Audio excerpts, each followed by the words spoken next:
Okay, well, welcome everyone. Lori, do you want to call us to order? I would love to call this meeting to order. Welcome, everyone. Meeting is now called to order. Um, and do we have any public comment? Do not. Nope. Okay. No public comment. So I'll have a very quick chairperson's report, which is just that it's really great. Do we need to do roll call? Not for the pack, I don't think.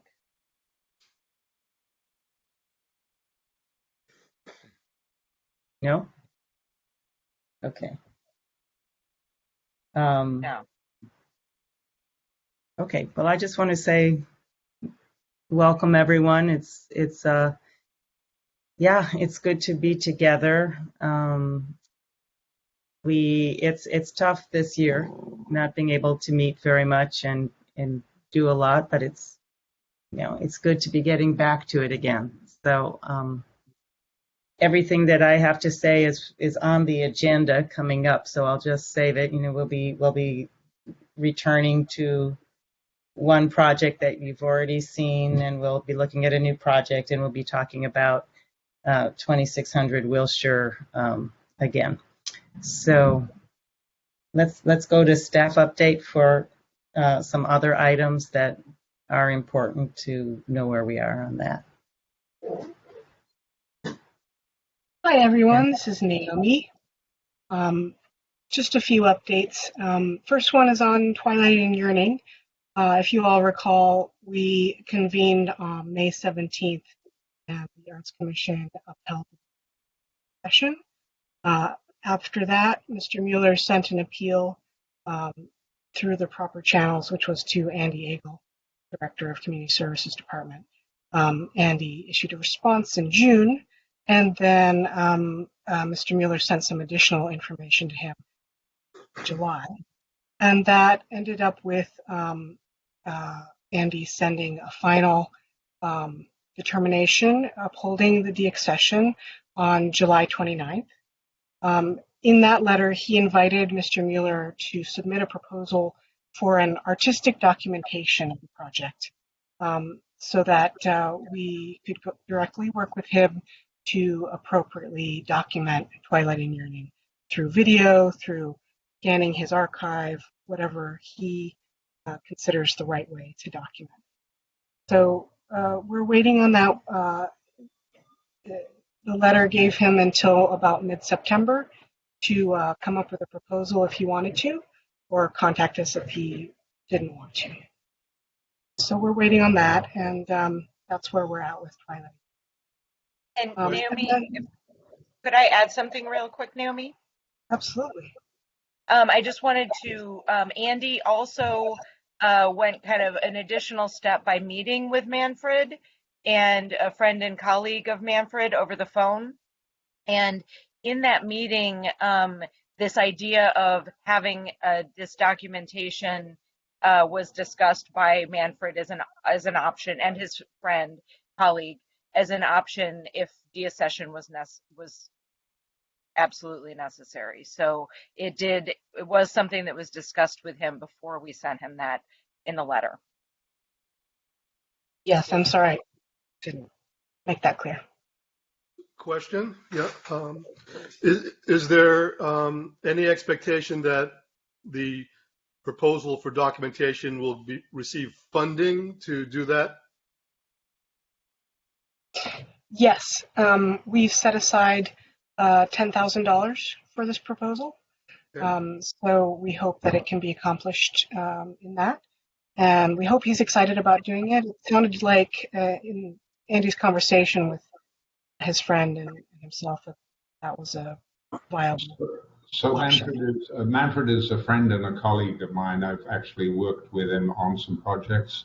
I'd be happy to give him a call to see where he's at and just get some kind of informal update. That would be great. And I was wondering whether you know how he responded to the idea when he met with Andy. I don't know that specifically, but I know he was as mad as hell when I last spoke with him. Yeah. Naomi, do you know? I was not there. It sounded like his friend who accompanied him was particularly excited about the idea of documenting, and I'm not really sure if that's if he's as excited, but I guess we're gonna find out. Well, hopefully he can. I mean, it's a really great, I think, way to approach it. So hopefully he can get excited about it. Another question? Michael? Yeah, thank you. In previous conversations, we were also talking about commemorative plaques. Is that something the city is going to, or Cultural Affairs is going to pursue a site separate from this documentation aspect? Yes, we want to work with him to make sure that it's either part of this artistic documentation as a whole, or it's a separate thing that we're going to.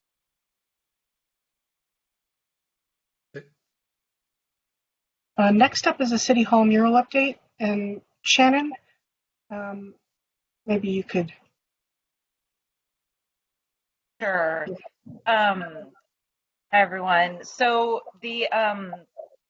I think, as you all know, a council member put on an agenda to direct staff to cover up. Oh, hi, Deepa. To cover up part of the mural, and that was approved by council. And so Public Works is leading that effort with that, and there's a lot of issues with the Conservancy and Landmarks Commission, but that's not really kind of our thing. What we're really focused on is getting the community engagement process that was approved by the Arts Commission in 2018, but then put on hold because of Belmar, getting that reinstituted. So, excuse me, at tonight's council meeting, the chair is going to name the subcommittee members. Many of them will be continuing from when they were on this before, and then hoping to meet with them in the next month. And we're developing right now a scope of work for the community engagement process. So what we envision, this is based on the approval plan from the Arts Commission, is there will be a series of community discussions and around these issues of histories and representation. And then an artist will be selected to do kind of a public practice, social practice, community engagement around the meaning of the mural, which will ultimately create an artistic recontextualization of the piece. And so all of those will be coming before you because these are public art dollars. Any questions? Yeah, I have a question, I guess, which is, I thought we had talked about this, and I guess council didn't feel the same way, but that murals such as this one, which had a point in history, I thought that part of the story was to recontextualize them and make them a part of the discussion of community and what it means, and that in fact that they could have great value because of that. So what happened to that? That is still on the table. The way that this the covering is going to happen is you will still be able to see it. And so again, we're trying to keep that separate because this recontextualization process is under the Public Art Committee and Arts Commission's purview. That is not under City Council's purview, but it is under their purview to instruct staff to cover this up. So they're a little separate, and we're trying to keep them separate so that we can just continue on with the community engagement and recontextualization as we had always planned. Is it your understanding, Shannon, that once we complete that process, we will be able to uncover the mural as part of the recontextualization? Correct. Yeah. And yeah. It's temporary. It's good that we're getting this moving. It's really good. Yeah. It's our priority now that Belmar is completed. Good. Great. And then Okay. Naomi, do you want me just to go into the last item? Oh, would you? Thank you. Yeah. So Art of Recovery is gearing up to launch what we're calling Cycle 2. It's very exciting because now we can have events, whereas last year we couldn't create any kind of situation where people might gather. So we have some funding that we received as part of the budget process that's set aside for events. The idea is that these are all public events in outdoors, but there will also be visual art projects as well, we anticipate. One of the big struggles we've had over the past year is with all of the staff cuts, a lot of our systems are just really bogged down because of lack of staff. So things like contracting, procurement, approvals have been taking 3, 4, 5 times as long as they normally do. And so it's made it really difficult to keep things moving forward quickly and get these projects on the ground quickly. So without going into all the details, the idea is that we are going to identify kind of hosts and production partners for our Art of Recovery projects, and we'll go under a master contract with them. And then any Art of Recovery project that's approved through the panel process, we paired with them, and it'll exist under that contract. We won't have to deal with contracting with each artist individually, which has just been way too onerous. So we're really excited about this new way of working, and it's currently in city attorney procurement review, and we hope to get it in place in the next month. Although that's pretty aggressive given how things have been moving through the system, but it's very exciting. Once we have it all in place, we'll be able to move a lot quicker, a lot more quickly. Any questions? Yeah. Michael. Well, yeah, thank you. Well, Shannon, you and I, we've been discussing offline about, and I guess I'll use the word need, for lack of a better one, to document all of the projects, is acknowledge the websites a little bit behind documenting all the wonderful projects that were funded, summarizing what they were, the artists, the funding, and the like, so that the intention of at least on my part, is for the general public understands or appreciates what was put out there, because not everyone may have seen things live. Some things have come and gone. So I would hope that when staff has the opportunity, as you acknowledged, we'll continue to update the public as well as the Public Arts Committee and the Arts Commission about all of the projects that have been funded, so we all can appreciate that. Absolutely. And all of the projects have been documented. We have a documentarian. We also get documentation from the artists and the recipients of the funding. It's just a matter of getting the documentation into the format to get it into the database that we have. And that's looking for someone to do some basically data entry work that we just don't have the bandwidth to get to. So. Right, but or even we on the Public Arts Committee or the Arts Commission, just for our knowledge, I mean, obviously there's the PR aspect, but just at least those of us who are participating on this level can appreciate all that's been done and, appreciate where the $500,000 of budget is going. Yep. Are you asking for like a report or a spreadsheet or something like that? Well, I asked you simply a summary. I mean, the website currently has a few very nicely documented things, basically the name of the project, the artist, a summary of what it was, some pictures, et cetera. So, basically that format exists. So I assume if it's been documented, it may not be available to us, but it's, when time is permitted, that we can see that. And I also asked for the budget amounts and, the documentation of who participated on the committee and a documentation of who the consultant was and what funding was used to support this project. And we'll be, as Michael and I have discussed, once we get this Cycle 2 launched, we'll compile an overview document that we can share with you. Yeah, simple as that. And, Thank you, Shannon. Thank you, Michael. Okay, anything else on the art of recovery? I think we can move into new business. Did we introduce Bo Bass? Yes. First item under new business is the preliminary review and discussion on a new project at 1650 Euclid. And if I could just really quickly, so you have two projects that are coming before you today.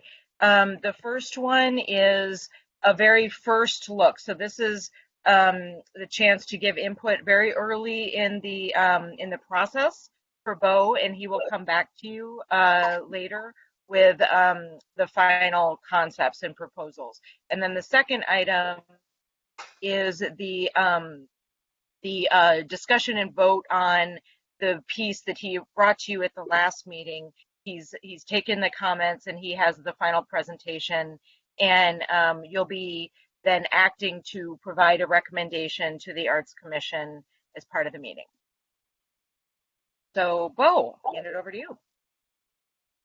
Hi, everybody. Nice to see everybody again. You know, I'm looking forward to hopefully doing one of these in person because I'm looking at so many screens and windows. I'm going to share my screen quickly.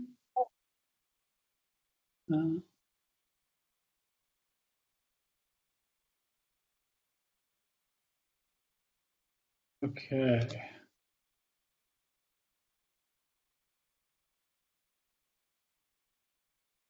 Can you guys see? This application is sort of interesting. I can't see what I'm sharing, so you guys have to let me know if you can see. I've got it. Yeah. Okay, great.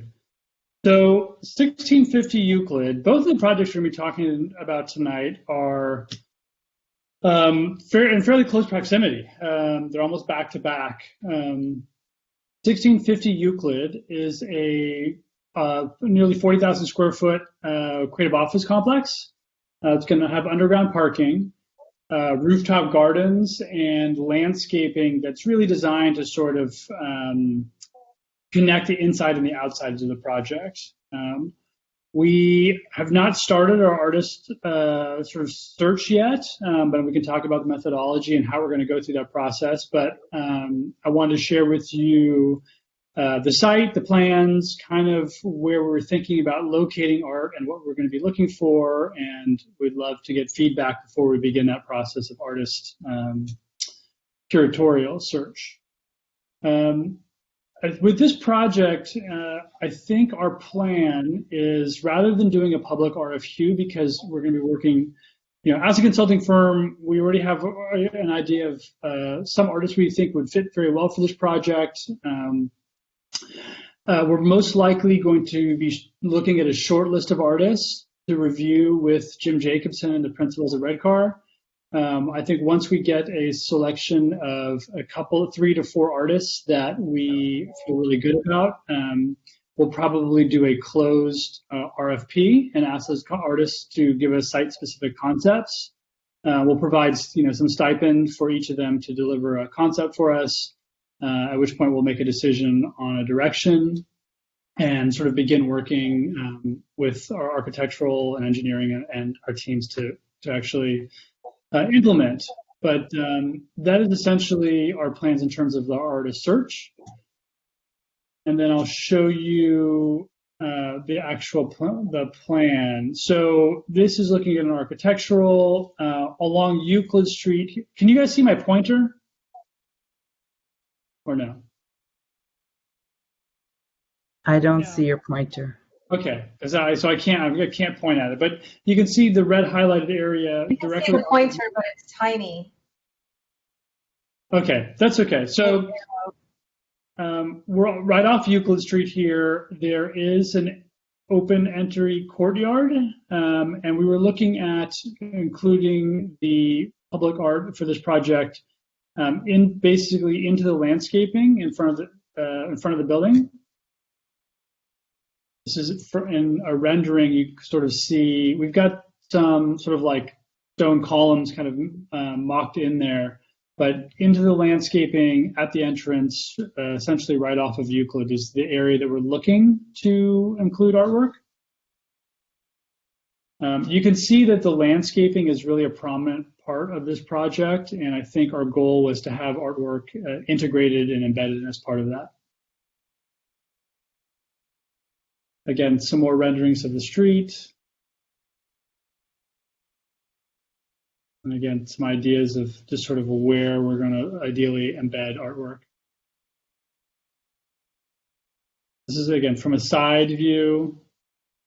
You can see the sort of walkway at the other end of the walkway along the frontage is sort of where we're looking at installing artwork. And again, just another angle. We don't have it blocked out, but it would be in this sort of right side facing the building. This is an image of the rear and the court through the back. And again, just other angles and rendering.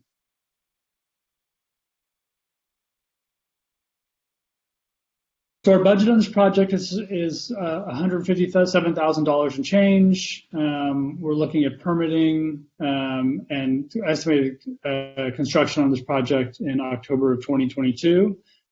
But I think our goal is to begin the artist search, essentially, after we get feedback from your office and or from the committee, and then hopefully have some artwork selected by the end of the year, which should give us, almost a full year to plan, permit, engineer, and install. So that is, in a nutshell, 16th to Euclid.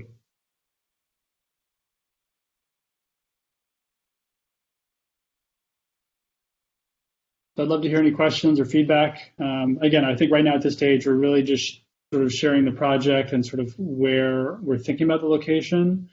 There were discussions about the central courtyard, but without knowing the final tenants and with the prominence of the landscaping in the front, we thought it'd be great to have artwork integrated into the sort of entryway.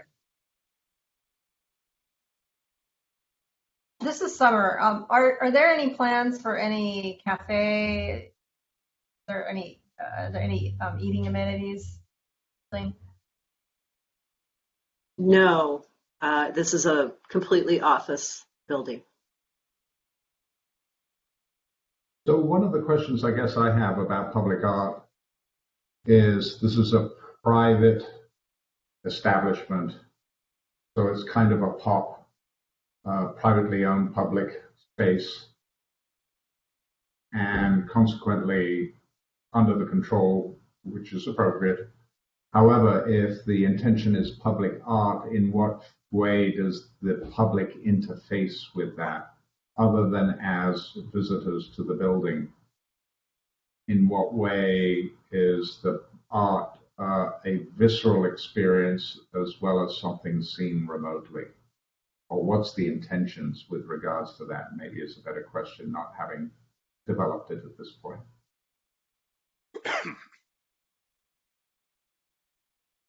I'm sorry, I'm not. Can you repeat the question? I'm trying to get. The question is, it's a POP, a publicly owned private space, or a privately owned public space. Space. In other words, what's going on in there is privately controlled, and yet this is supposed to be public art. So in what way will that art interface with the population at large? In what way will there be a visceral experience of the art if it's in a privately owned space? Well, I think that's one of the reasons we were looking, rather than pushing the artwork back into the courtyard that will not have a lot of public traffic, why we're looking at this particular location, which is essentially right off the sidewalk. So it is as close to the most traffic public space.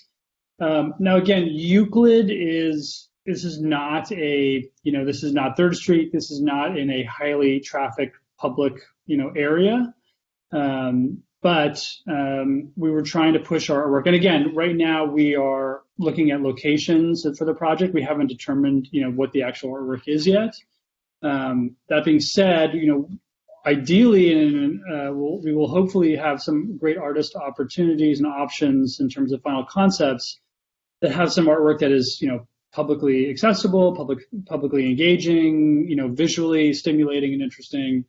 But to answer sort of like the question you're asking is sort of one of the reasons why we're looking to push the artwork into the landscaping as close and as forward to the street side as possible. I don't know if that's really answering your question because again, we're not discussing a specific artwork and why it's engaging and publicly connected. But we're talking about the location and sort of that's why we're looking at this location as sort of our priority location. Opportunity.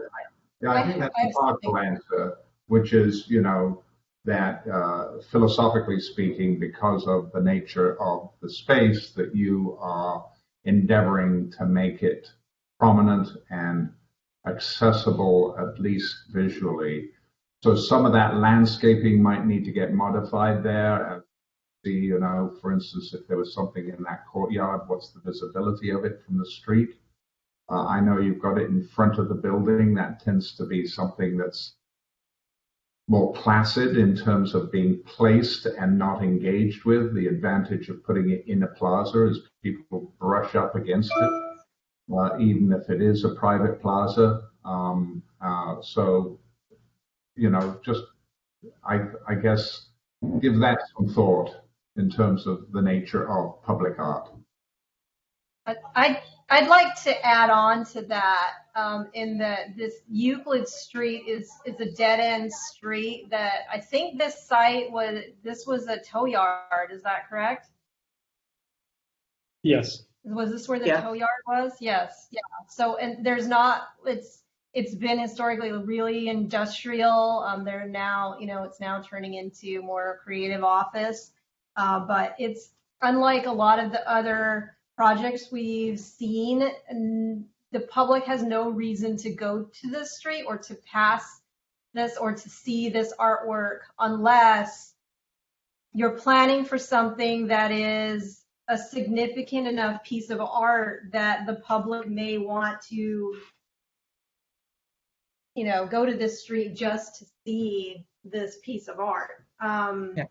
Right? Because it's going to be, something that's inspirational just for those who work on the very few people who actually work on this street, or it's going to be something that is significant enough to really, draw people in just for the sake of seeing the piece itself. So maybe that adds on to Gwen's question about the purpose of the artwork.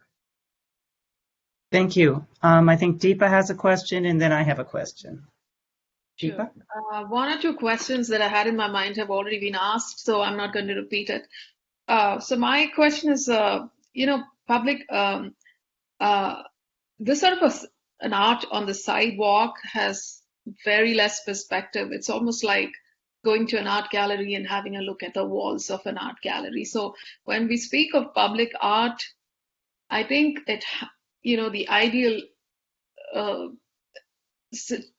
place for a public art is where a lot of people, as opposed to just people walking by that street, can collectively view an installation of that caliber or of that size, which makes it a public art, really. I mean,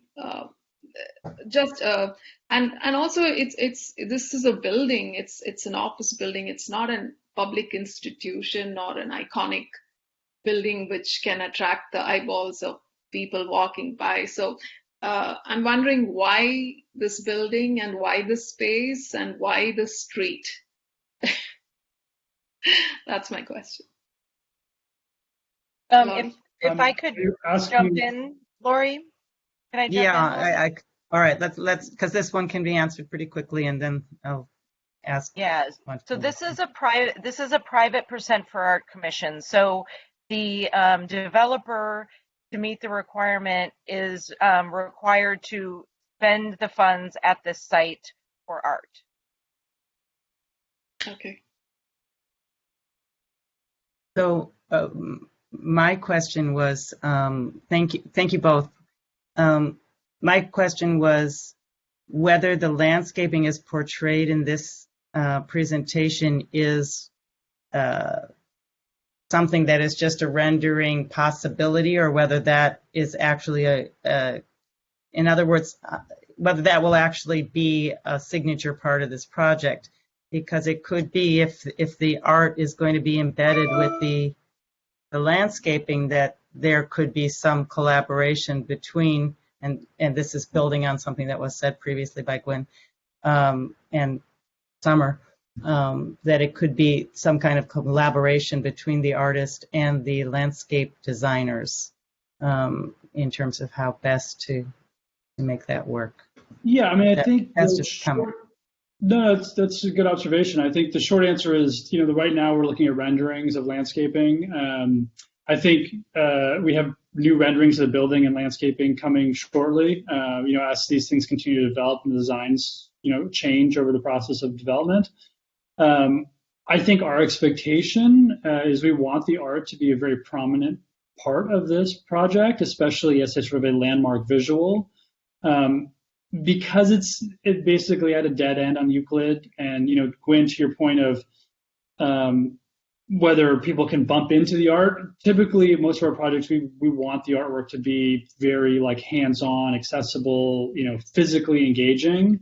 But because this is not a high foot traffic area, I mean, basically it's people who are working in this building or visiting this building only. We wanted to look at the art as an opportunity to be more of a visual landmark. Push it to the street, have it become, a really large scale. Again, we don't know what the art is yet. We're not proposing anything to you just at the moment. Whatever is shown in landscaping here, depending on what the art is, will most likely all be modified, right? So if we end up with, LED columns, then the landscaping will probably be removed from it. If it's something that is designed to basically, live and breathe within the landscaping, then there'll be a collaboration, I would imagine, between the artist and the landscape design team, as it would be on any project. That sounds great. Well, we're running a little bit late on this now. We need to move on because we'll be running out of time, but really appreciate getting to see the beginnings of this project. And unless anyone else has something urgent to say, I propose that we move on to our next item. Thank you. It looks beautiful. All right, thank you. All right, so shall we move on to the 14th Street project?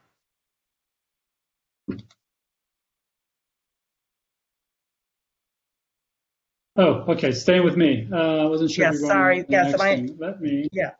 My understanding is No we'll get the final review of this project now and vote on whether to recommend to the Arts Commission approval. Yes. Let me open this up and then share my screen again.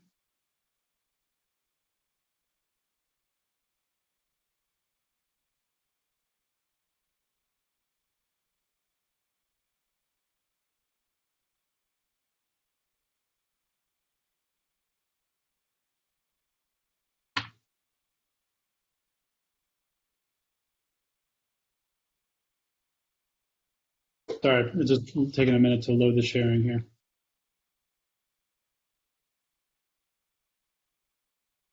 Okay, can you guys see what I'm looking at? Yes. Okay, great.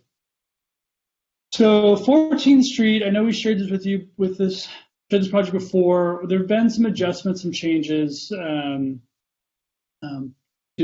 some of it responding to some feedback from all of you, some of it just in terms of budgeting, engineering, fabrication costs. And Naomi, so I don't have to read, I don't want to read everything. Has the presentation been shared with everybody? So everybody can look at it on their own, or would you like me to go through sort of all the copy? It has been shared. So I would say maybe Okay. just summarize. Yeah. In the interest of time, Helpful. I think that's what we need to Focus do. on the changes. Yeah, That'd be okay. helpful.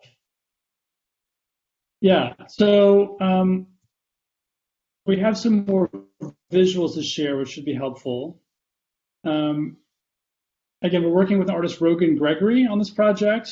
Originally, I think we were looking at sculptures and some embedded fountains, but the project's moved forward. We're moving forward with just the physical sculpture. If I can get a rendering. Sorry, the computer's slow to load here. And I think there were a lot of questions in our last meeting about the pass-through, the request from the city, and in particular, I think this is a really good look in terms of where all of these projects are. One of the biggest questions being asked was sort of why in this garden, how public is this space? And so we reconfirmed that this paseo was not a mandate from the city, but it was requested as a public thoroughfare between 14th and then Euclid Court. So excuse me. So this building was actually sort of redesigned from more of a central courtyard to this sort of side piece. So the courtyard could be wider, it could be more accessible to the public, and it will be open through from 14th to Euclid Court. So I think that was one of the big questions. We've worked. Let's see. This is all of Rogan's info. That's work. We've worked with engineering to really, and the architects, sorry, this thing is, I don't know if it's because I've got multiple screens and sharing on Blue Jeans here. Well, I won't skip over these. Some additional pictures of the sculpture.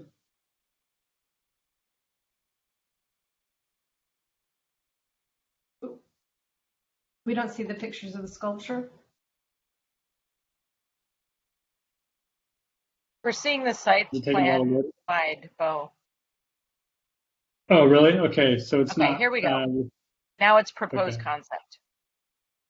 Okay. You know, do me a favor. I'm going to, just so I can make sure I can see where we're actually going. And that way, if we need to slow down because it's not loading. So this is the sculpture in the front. 2 huge pieces of carved marble.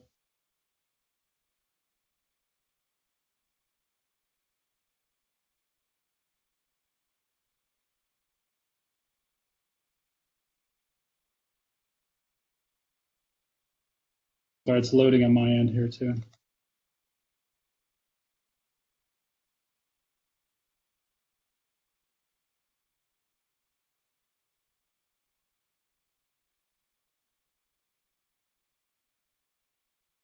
Okay, so this is basically looking from the front of the building.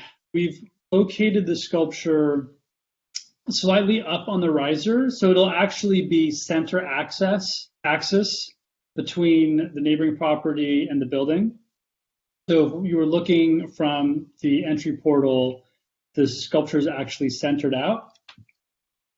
And it's the side to the right here is the walkway that takes you to the back to Euclid Court. You can sort of see my pointer. So one of the reasons we decided to do that is we felt like it actually gives the sculpture a slightly bit more prominence, both looking at it from afar and up close.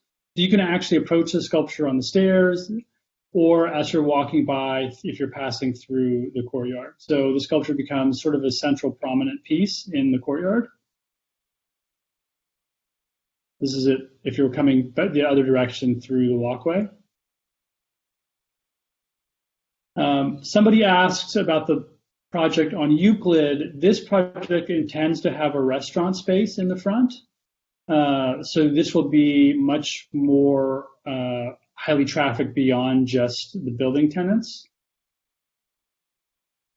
You can sort of see in a rendering form where the sculpture will be sitting as this pass-through goes through the back.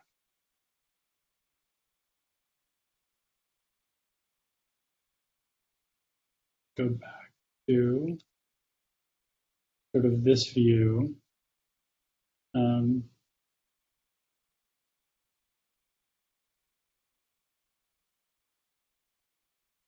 And again, just showing the sort of the pass-throughs between 14th Euclid Court and then Euclid. But yeah, so, we're still looking at the same sculpture. We really looked into questions. This courtyard will potentially close for security reasons after midnight, and then be reopening early in the morning before the building opens. So it will potentially be closed, again, just for security purposes at night. But even at night, the sculpture is visible from the street through the gates that would be potentially closed here.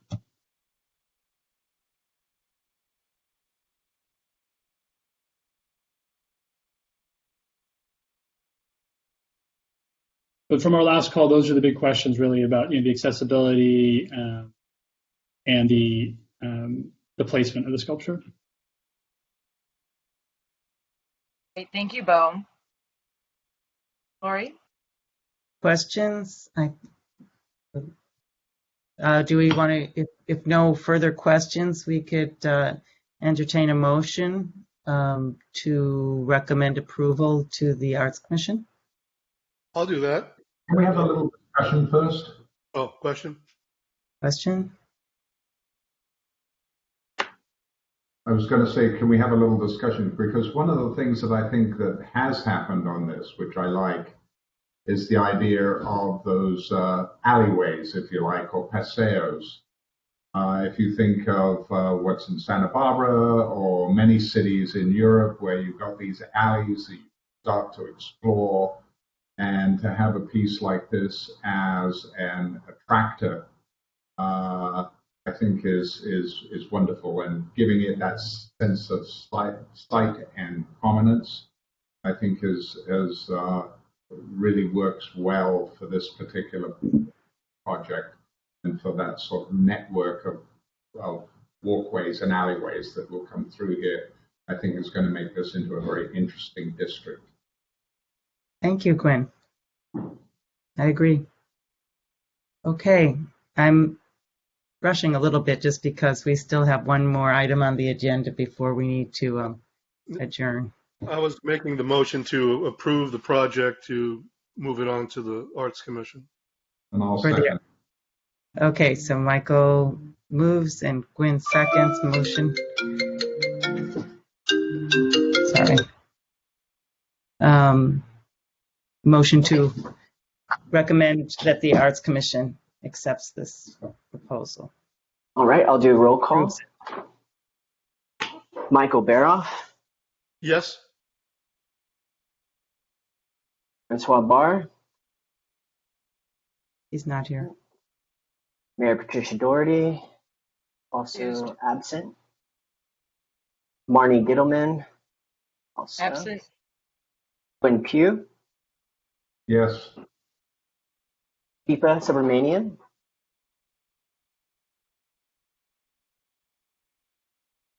Deepa Yes. Yes. Summer, Yes. and Chair Lori. Yes. Motion carries. Congratulations. Great. Thank you, Ray. Okay. Well, thank very you much. so much for your presentations, Bo and team, and Laura. Thank you. I think Thank we're you. ready to move on to our. Thanks for the review. I appreciate the support. Yeah, very much so. Okay, our last item is 2600 Wilshire. Would you like to give an overview of that, Shannon or Naomi? Yeah, I can give a brief overview. I think you all were on the Public Art Committee when the last 2600 were in process of removal. We received notice that they, and this is all in the update we sent, but that the property owner had filed notice that he plans to disassemble the artwork, and the same conditions apply. It's under the same lawsuit that we could gift it to the city for reciting or for a nonprofit that the city's choosing. So we have been doing, as the staff report indicated, a lot of work, meeting with the Conservancy, checking internally. This is not something that the city has the financial or staff resources to be able to recite itself. So, but we wanted to open it up to you all. If you had thoughts on a nonprofit that we might be able to gift this to. Understanding that it's a gift that requires a pretty significant investment. The property owner will pay for the de-installation and moving it to wherever it's gifted, but beyond that, the recipient needs to cover all of the installation and maintenance costs for that. One thing just to note, again, this is a private property, so the Public Art Committee and Arts Commission have no jurisdiction over this piece of artwork, but we wanted to bring this to you and get any ideas. And I will just note that Chapman University, who the other artworks from this site, has expressed interest in potentially receiving this piece as well, which would mean that all of them would be kept together. I think there's a couple factors that distinguish this from the other piece that was quite a controversy. And one is that it's been covered up for over a decade. And the other is it's alley facing. So it's not quite as publicly embraced as the other piece. So just wanted to kind of note that aspect and how this differs from the other mural, the mosaic that was at 2600. And Lori and Naomi, I know you both did a site visit, so feel free to take it from here. Yeah, I just want to say that when we saw the piece, and I hope everyone got the staff report that was attached with the agenda. It gives more detail to what Shannon just presented, and also has some images. And when it was covered, it wasn't completely covered up. It was covered up. It was covered by a scrim that is translucent. So when you walk into the building, you still get a sense of the color and the light. It's a shoe store now, and they just felt that it was too distracting from their merchandise. That's why they put this scrim up. But it's still quite beautiful. And I think it would be great if we could brainstorm some ideas. It's nice to hear that Chapman's interested. It'd be great to keep everything together. It was interesting that Sheets supervised this piece. He didn't do it, but the artist, Helen, blanked out on her last name. Susan Hurtle. Sorry.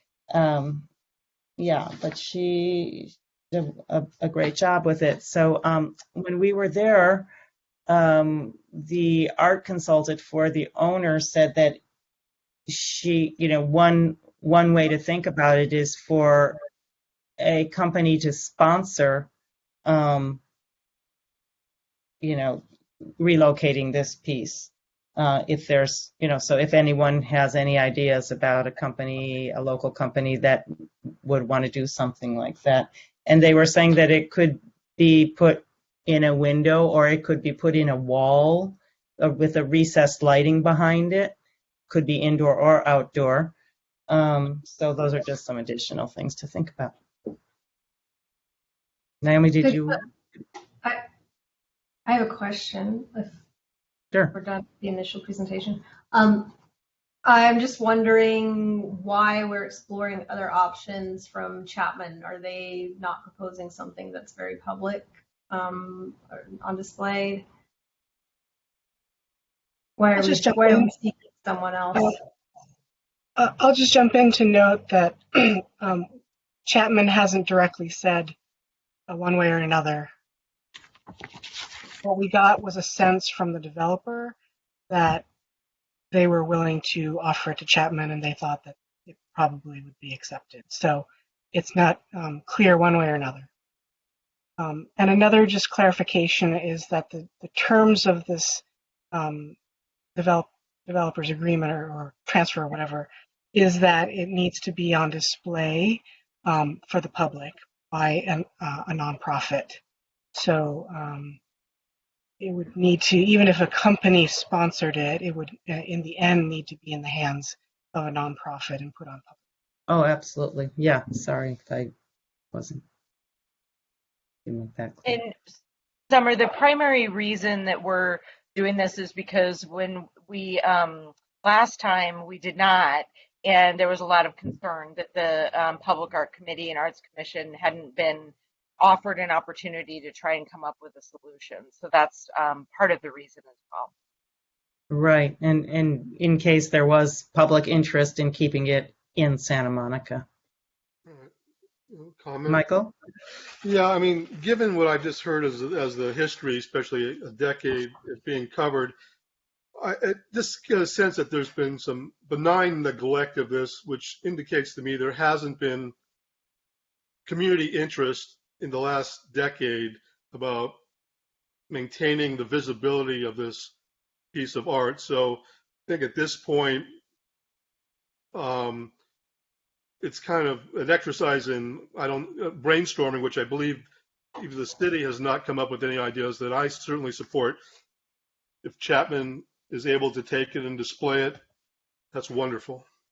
Well, I'd say just just in response to the first part of what you said about Benign neglect. it being on display. It isn't on display. Like I live right around the corner from this piece, and I knew that I was really interested in that building from the front, and it was years before I realized that there was this stained glass mural in the back.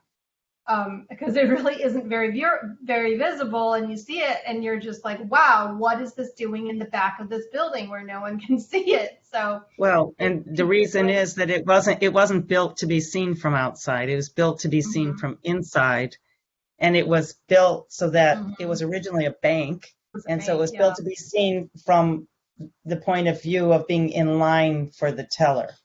Right. So, and then, so what, has this been advertised in any way that, I mean, could we put on a website or in a local newspaper an ad that says, there's this art that's available, and, there are just a few of us, there may be something that we're not aware of coming up that someone might be interested in having this on display.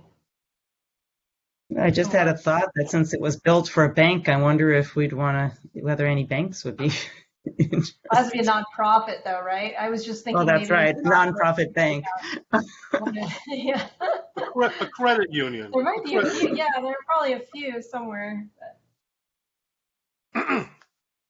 Yeah, we, as noted in the updates, we have reached out extensively, I think, to different people that may know people who would, but we have not done anything public, and part of that is just the timing of it, because the deadline's September 6th.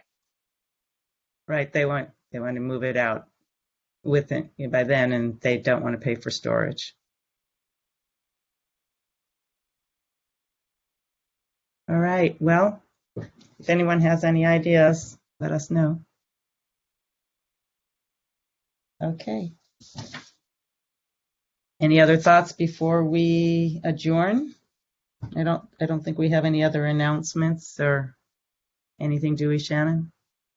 No, I will just say really briefly that the current status of the boards and commissions virtual through at least October, and to keep the meetings quarterly through the end of the calendar year. So we'll probably meet one more time before the end of the calendar year, and TBD on whether the rules will change with regard to meeting virtually or in person. But having dealt with this technology Oh boy, would I like to be in person with y'all. I'm really looking forward to meeting in person again. Yeah. All right. Yeah. So, Ms. Chair, do you want to adjourn our meeting? No vote I necessary. will. Do we need a motion to adjourn? No? All right, then we're adjourned. Okay. Thank Thanks, you all. everyone. Good to Be see you well. all. Yeah, enjoy. And for Deepa and Michael, you can stay on because it's the same link. Thank you. What about me? You too, Lori. All right. Sorry. No, you have to go. Nope. Right.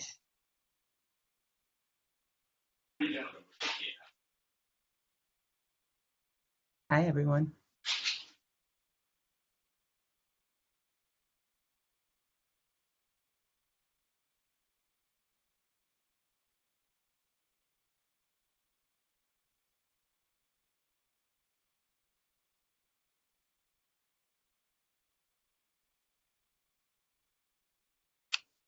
Who is the 310-699-0862 number? That's me, Shannon. Jeff Swimmer. Okay, great. I'm just trying to do it so that I can get onto Blue Jeans, but until I'm having trouble with my computer. But until then, I'm just on the phone. Okay.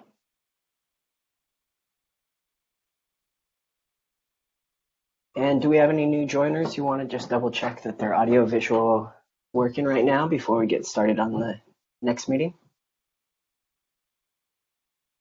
So, Mary Elizabeth, we see you. Yep, can you hear me? We hear you. Super. Janine, I'm going to be we off see camera you. most of this. Okay. You speak, Janine?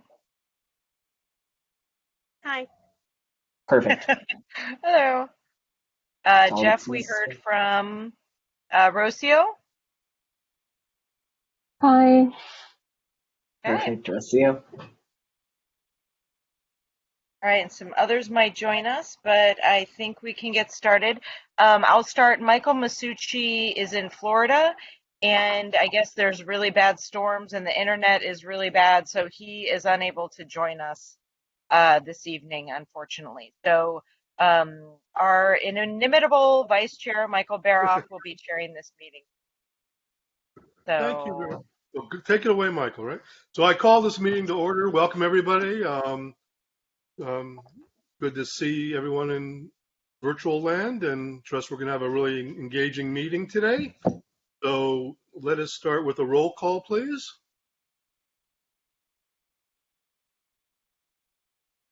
All right, starting at the top,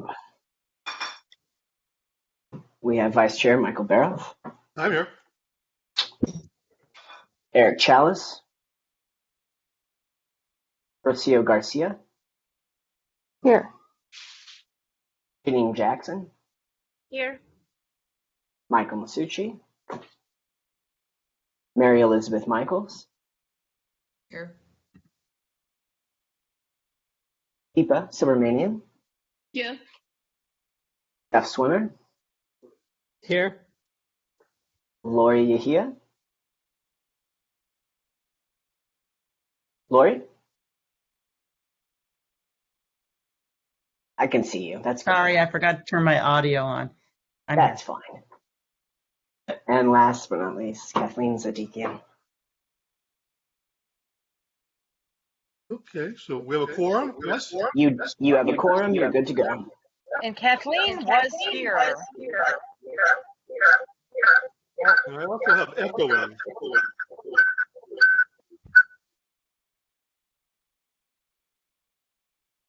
Okay. All right, so I guess I'm on without echoing. Okay, so is there any public comment on items that are not on the agenda? Do we have anybody? There has been no public comment. No public comment, and one attendee out there. Okay, so without further ado, then we'll start with the chair's report, and I guess the first is committee updates. Well, actually, let's see. The way I see this, it looks like Commissioner Yahia, in terms of Public Arts Commission Public Art Committee update first? Actually, Michael, you give your update before we Oh. go into the committees. My update. Okay, so I was just looking at the agenda, committee, public art. Okay, so my update. Well, let's see. I have nothing to say. I guess it's other than we're continuing on. I mean, I know we're going to talk more about the commission's momentum later, Shannon, right? And so, as far as I am concerned, other than wishing everyone the best and Michael Sushi, stay safe. Yes. So, Michael, yes. So these are the items I emailed you earlier, and I just put it into chat about the City Hall subcommittee. Oh, right. Okay. Those things for my. Thank you very much, Shannon, for the reminder. Okay. Yes. Thank you. So the committee updates.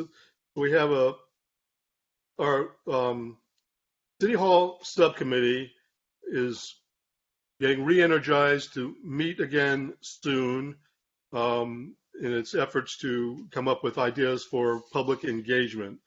And as it stands, the 4 people currently on the subcommittee are myself, Michael Baroff, Deepa Subramaniam, Janine, and Francois.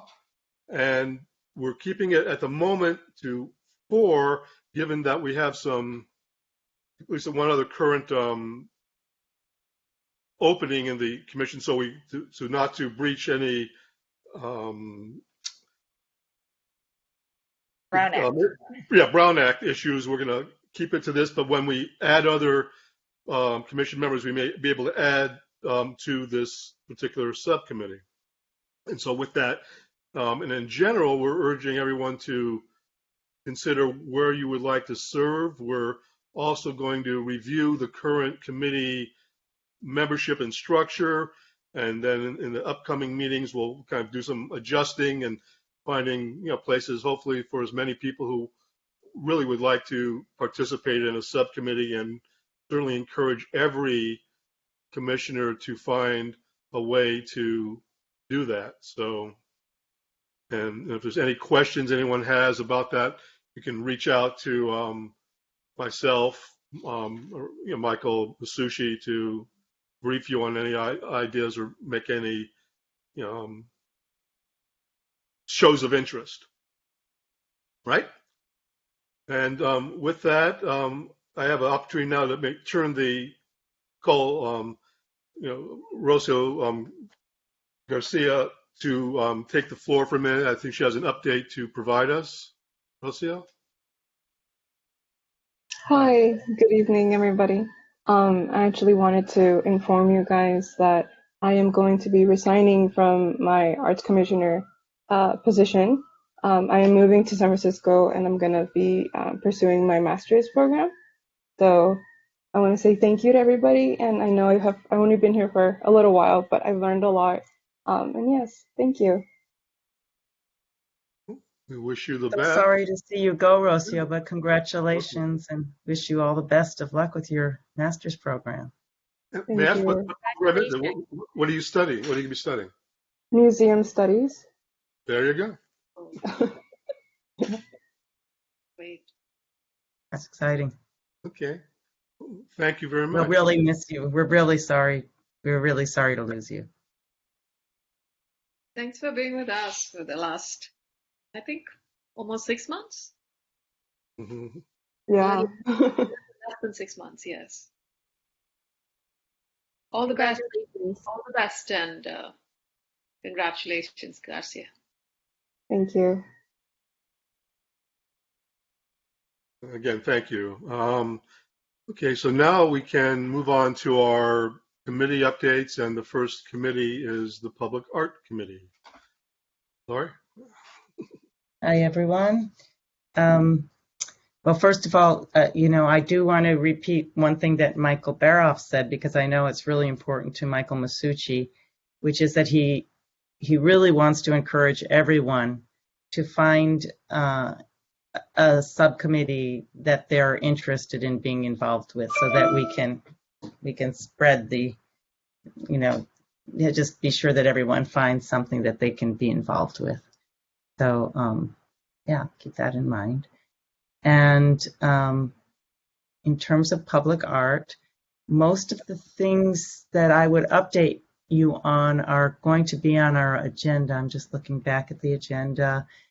Yeah, we'll be going over to the Bass projects and an issue with 2600 Wilshire, and the staff.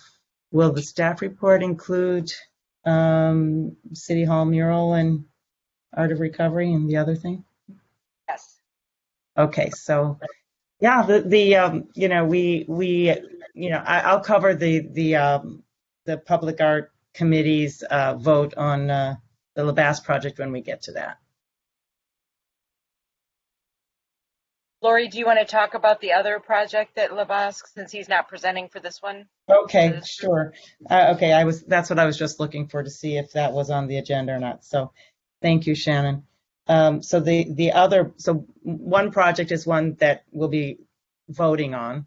The other project, they just presented to Public Art Committee the initial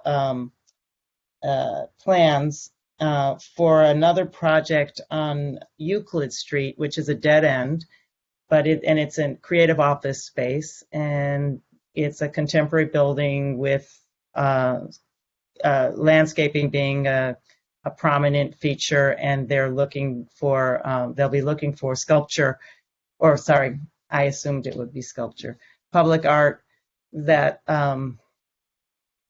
will be embedded in the landscaping. And they've got a process in mind where they've got a short list, and they'll be going over that and asking for RFPs.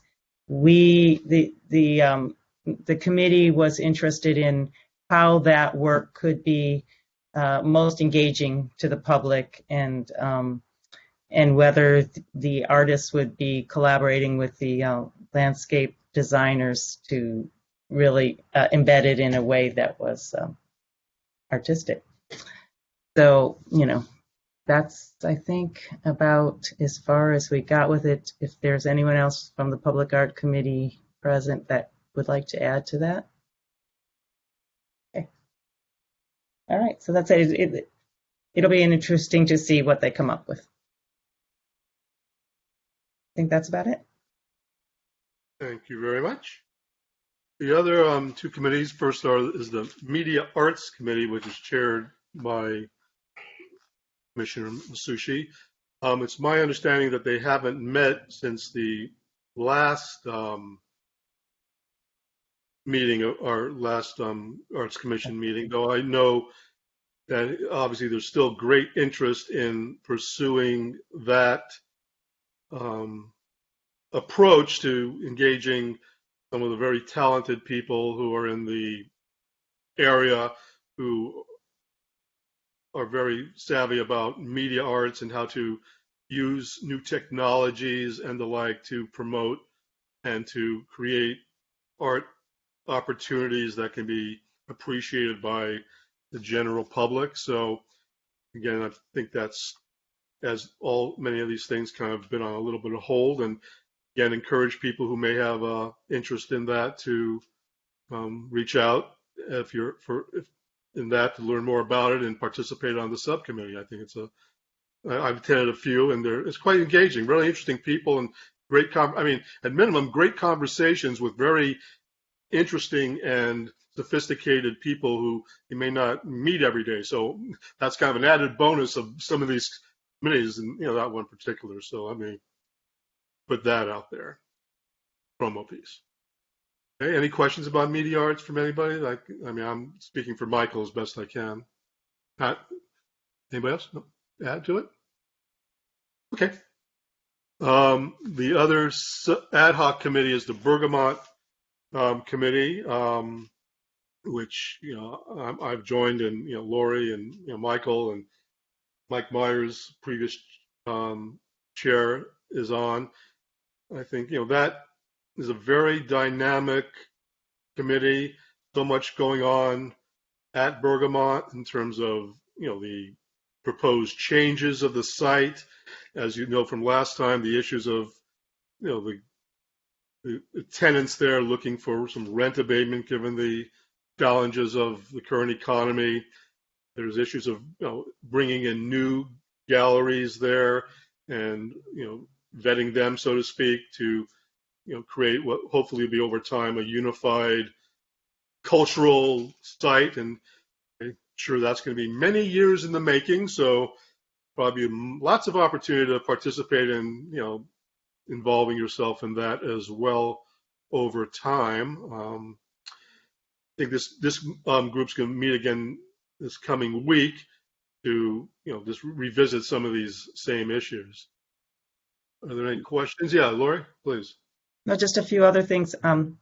Things are changing since this has been quite a year. Nothing really happened during COVID, but things have been changing at the same time. So it's looking like there may be, and Shannon, please add to this if you'd like. There may be some possibility for artist housing at Bergamot, which was not part of the original plan. And right now, the immediate concern of the committee is really to, stabilize, bring in tenants and stabilize the situation enough to keep it vibrant until we can get the development going. There will probably be some, it looks like there'll need to be more changes in the plan. Right.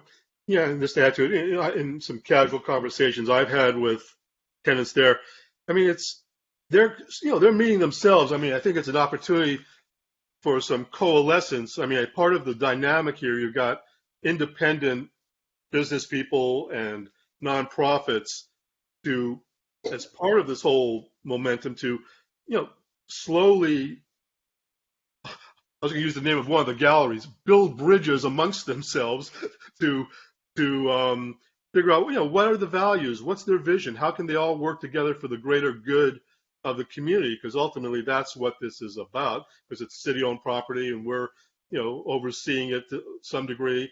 And I think that's going to be some of the challenge of ongoing communication. I'm sure lots of opportunities for public engagement over time. At least that's how I see it, that there's as long as people keep talking positively about how change can happen and work on that, I think we have great opportunity in the coming years to see some really exciting things there. So that's what I think.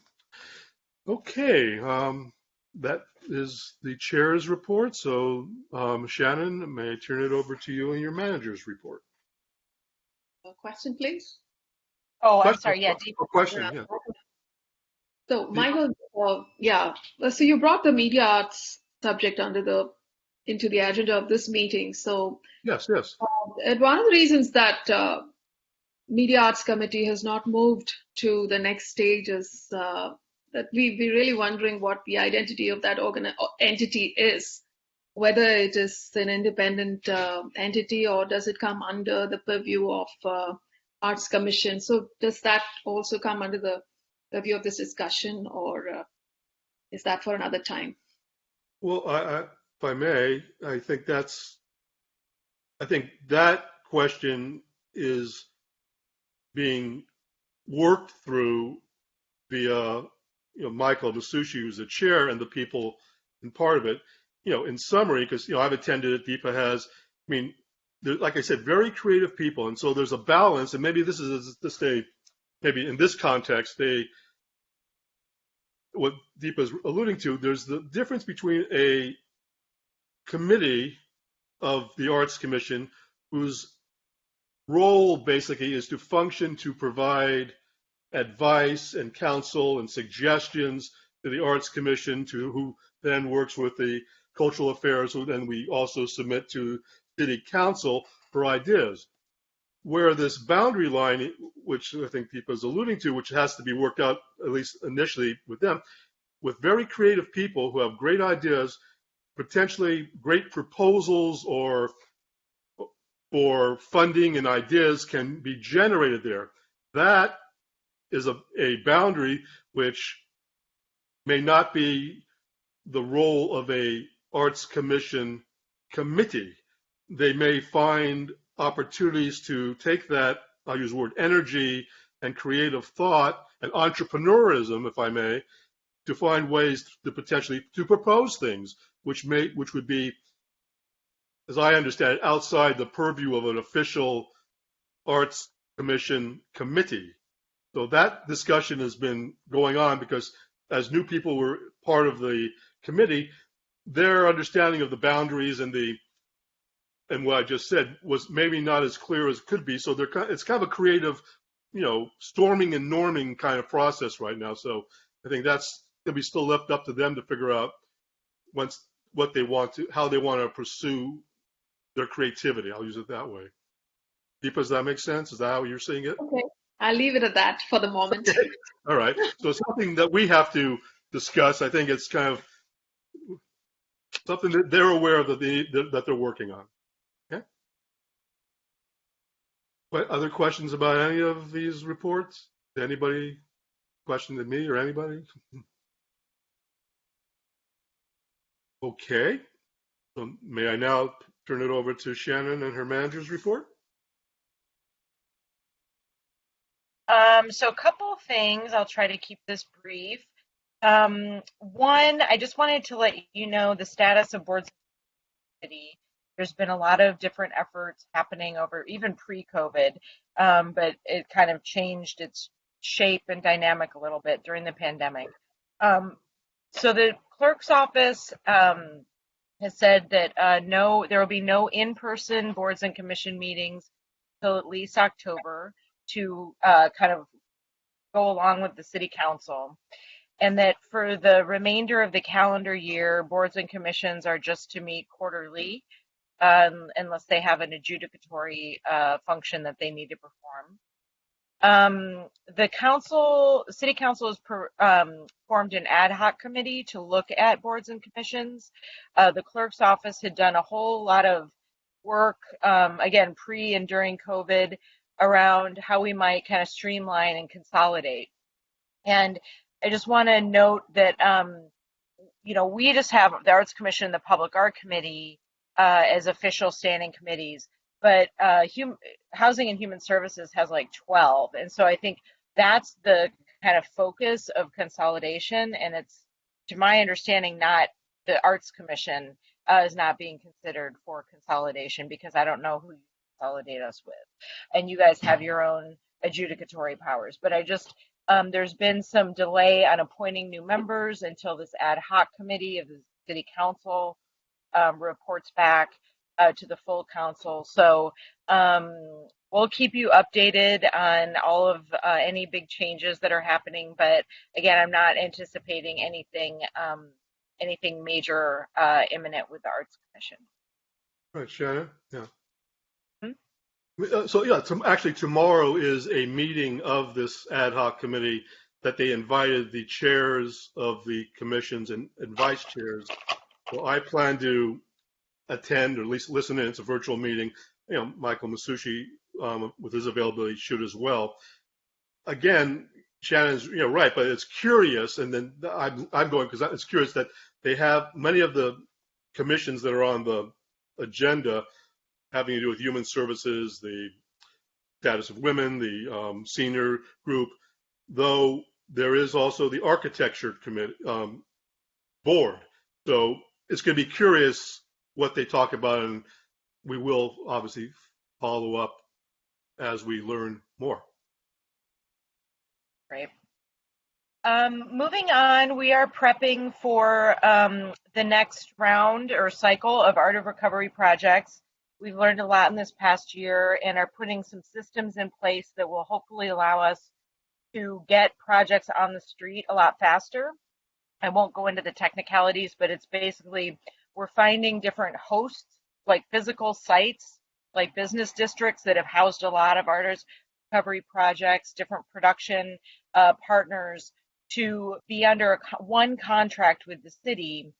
And then any project that comes up, we can just quickly implement. We don't have to go through a whole separate contracting process for each individual project. So that's happening right now. We're hoping to be able to relaunch the next cycle in the coming year.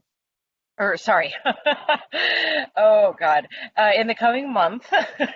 And then we received funding that's specific for events and citywide events. So we'll be encouraging Art of Recovery applications for outdoor public events, cultural events in the coming year. So we're getting excited about that. And then, as I'm sure, thank you all for advocating. We, City Council approved around $180,000 to go to our nonprofit arts organizations in relief funds through the American Rescue Plan Act. So we'll be, Nathan is setting up the grant application right now, so we'll be distributing the application this week and hopefully get these funds to these very deserving and much needed funds in the coming 2 months or so. And then finally, Shannon, I'm sorry, Shannon, you kind of glossed over. I'm sorry, back to the Art of Recovery, because I know I brought this up at the Public Arts meeting. We talked about. Okay. May I? Sure. I mean, because I would like the arts commissioners to be apprised that basically in the context of having the public appreciate all of the projects that have been out there with staff who's has their work to do, we're going to look toward at least getting documentation of this to the Arts Commission, but also updating the website so that the public can appreciate all these wonderful projects that have been going on. I guess it's from my perspective that I know we often focus so much on the internal workings of what we're doing, but I believe it's important to have the public engaged and know about these things and find out about them. And so I think it's an effort that we need to continually be mindful of that we're operating for the benefit of the public, and then documentation or summaries or information and invites so the public can avail themselves of these art projects is important. Obviously, as along with all the machinations of making it happen, I think it's that other part of it. So Shannon's is obviously saying the staff will be working on this when they have the bandwidth to continue documenting and sharing this work. Fair enough? Right. Okay, and then finally, City Hall mural, as Michael indicated, we're reactivating the subcommittee with some new members, and we're hoping that they'll meet in the coming month.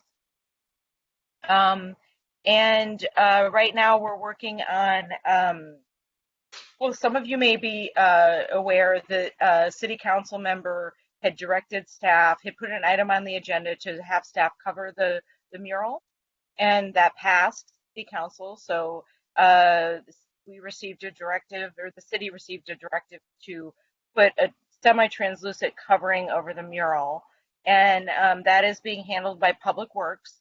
And I just want to make really clear to you all that we have many new members, but in 2018, the Arts Commission approved a plan to address these murals. It was a 4-point plan. I've sent them to you. It's forming the subcommittee, the Lives That Bind exhibit that we recently launched. And then there's a community discussion, education sessions, and then some community-based art experiences that will inform what a recontextualization of the artwork might look like. So that approved plan was put on hold when the Belmar project came up and had a very aggressive deadline. So we're now picking this back up.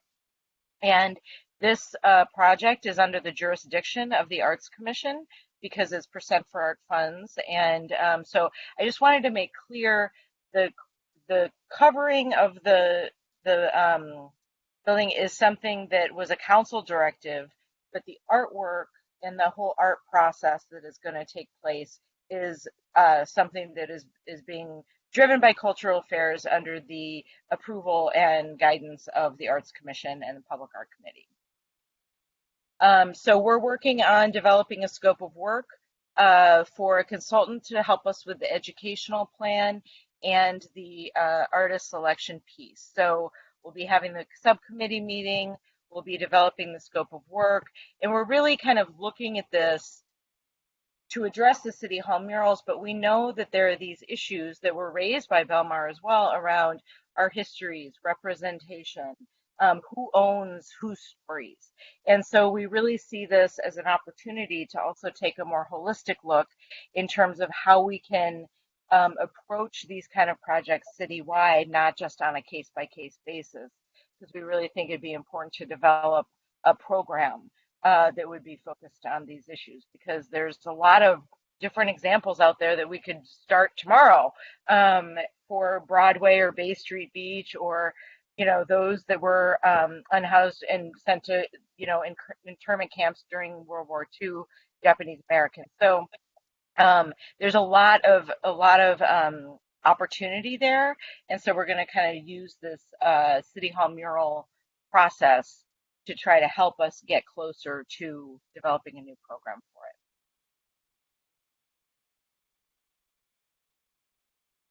it. Okay, any questions for me on my report? Thank you, Shannon. I think that sounds like a really good plan. Great. Cool. Okay, we're on to new business and discussion of possible actions on a few things. The first one is the Labas Projects Art Plan for Redcar Development, Bo Bossa at 1640 14th Street. Bo, can present again? Where are we with this in terms of presenting the Public Art Committee decisions? Or Lori? Yeah. Okay, well, Bo will be presenting to you the final plan, and the arts, the Public Art Committee did vote for the Arts Commission to go ahead and approve it, but it will be up to you. Bo? Go ahead, Bo. Hi, everybody. Bear with me for one moment, just sharing my screen.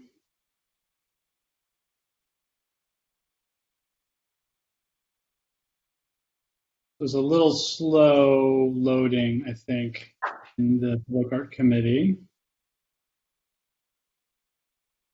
Okay. Can everybody see my screen?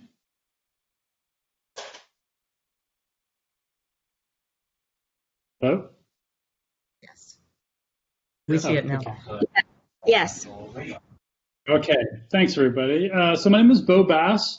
I'm an art consultant with Labas Projects. We specialize in public art projects, and we've been brought on by the team at Redcar, the developer for 1640 14th Street, to work with the team to site and place a piece of public art. And I'm looking forward to sharing a little bit more about the project with everybody. If you have questions, please stop me as I go through, or we can get to questions as we get to the end. But I believe this has been shared, this deck has been shared with everybody, so I'm going to move forward fairly quickly without necessarily reading everything. A little background on 1640 14th Street. It's about 18,000 square feet of creative office, another 3,600 restaurant with a little over 60 parking spaces in subterranean. Our goal for this project was to commission a piece of artwork that had a very visual but also very tactile piece of artwork that would really engage with both tenants, visitors, residents. And as you'll see in the diagram, there's actually a public pass-through right directly through the building where the sculpture will sit. So we really wanted an engaging, sort of very visually interesting piece of artwork. But we also wanted artwork that was really made out of natural materials. There's a lot of thought into this building in terms of uses of wood, in terms of landscaping. So we really wanted to have a piece of artwork that had a sort of natural tactile piece. So we ended up selecting artist Rogan Gregory, who is a Santa Monica-based artist, works out of Bergamot Station, and works with a variety of materials. And we're looking to commission a 6-foot-tall, 3,000-pound piece. It's got 2 pieces of stone that are connected, which we can get to in a little bit. We commissioned Rogan's work directly for this project, and I'll share some site rendering. So this is looking at the project from 14th Street. It's a very open building. There's an entry sort of to the courtyard. You can sort of see the courtyard through and beyond. Let me know if these are not coming up, because I know there was a little bit of a delay. The Public Art Committee was saying. So this is a rendering directly into the courtyard. You can see at the left what is intending to be sort of a restaurant space. And then there are a set of sort of public stairs and public gathering area.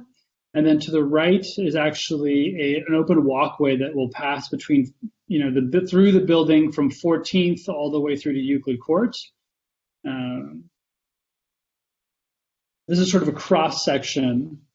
So subterranean parking, 14th Street on our left, Euclid Court on the right.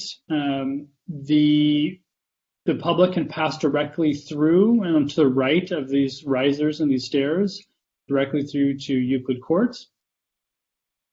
And you can sort of see the rendering of the sculpture on the stairs in the middle of the courtyard. One of the questions that was brought up in the Public Art Committee, and if we're looking at it closer, this is the building on 14th Street. When the building was being proposed to planning, one of the requests from the city was for there to actually be a public thoroughfare between 14th and Euclid. I guess there's plans of eventually sort of connecting all of these thoroughfares and these sort of back paseos. So this building was designed specifically with that intent. So this garden and this pass-through, it was designed this way specifically to accommodate the request that this pass-through be directly through. Sort of an overhead, and again, you can see the creative office, the restaurant retail, and then again, this pass through this open courtyard, this open area with the restaurant retail, and what will be the sculpture landing on the steps.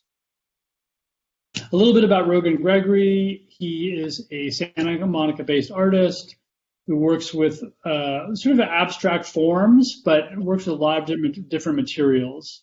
Stone, marble, bronze, acrylics, but works on these very sort of abstract sculptures.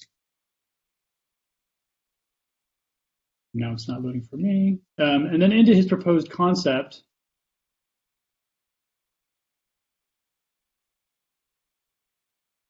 We're looking at acquiring this specific piece. It's a marble sculpture. Should I go back to it? A little bit about, it's two separate pieces of marble, a bluish pink and a veined black.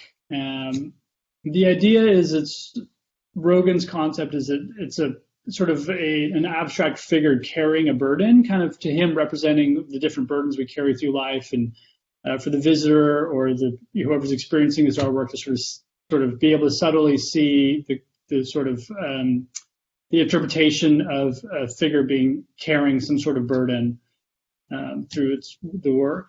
These are some turnarounds of the sculpture. Again, the developers, the architects, the team, we really like this piece for particularly the colors of the stone. It really mimics and echoes a lot of the colors that you're seeing in the actual building. A little close up of the marble. And so you can sort of see it in the placement. This courtyard, this sculpture actually sits along the center axis of the courtyard. We decided to raise it up onto the steps just slightly so that it gives it a little bit of a sense of prominence. So whether you're sitting in the courtyard with the sculpture rising above you, or passing along and walking directly through the public right-of-way on the side to the right of the sculpture, you would be passing the sculpture, with it sort of raised above you. And the public will be able to actually come right up, sit next to the sculpture. You see it in the landscaping, but this will all be publicly accessible. These steps are sort of designed, this is walking, and these are for sort of seating and congregating. And again, another view of the sculpture coming from the other direction, as if you were coming from Euclid Court, passing through. Some renderings, you can sort of see where it's going to be sitting in sort of the architectural detail. This is the passway through Euclid. Our timeline, this building, the construction will complete in May. We're looking to install in April of next year. We're still working on some engineering, but we've already had engineering approvals that the sculpture will bear, the landing spot will bear weight. So this is a rough timeline of when this will deliver. We're looking to install this in May. And then a breakdown of the budget. The mandated budget is $89,368. We're looking at an estimate of close to $180,000. So the developers are okay going over budget on this project because, and a lot of it was the fabrication costs and the actual material costs on the stone. But you can sort of see a breakdown of, the artist direct commission, his fabrication costs, consulting fees to manage, the engineering costs and approvals to make sure that the area is load bearing, and then about $16,000 in transportation, installation, and delivery costs. And that is essentially this installation in a nutshell. Let me back it up.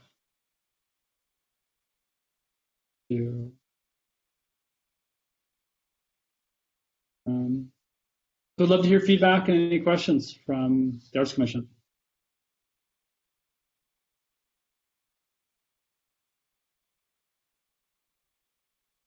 I don't see people's faces, so anybody speak up? Yeah. This is Commissioner Jackson. So where are we in the phase of approval? So PAC has looked at this, approved it, and now? Yes, PAC has looked at it and voted to recommend approval of this proposal. And I'll just add that committee members were pleased to see some of the progress from the preliminary proposal that addressed some of the concerns about engagement and placement and accessibility. And also thought that it looked beautiful. So that was their feedback. I'm gonna be honest, I don't remember seeing this work before, but given the times that we're in, seeing a piece that represents burden is difficult for me to support because of everything that's just been happening in the past couple of years. Actually, not even the past couple of years, the past 18 months. I think that the piece is beautiful. I love the material, I love the shape, and I love the design. However, seeing a piece that represents burden is a bit difficult for me to stand behind and support. And so I just wanted to give you my comment on it. Yeah, no, I appreciate the comment. I just wanted to sort of respond to that really quickly. I definitely see the perspective. I think the artist's perspective, Mr. Gregory's perspective on this is, it's not necessarily the burden, it's really more of the figure. And, his take is we all carry our different sort of burdens through life, whatever those might be. And this is I think the way he described it was that it's a very strong figure carrying a burden.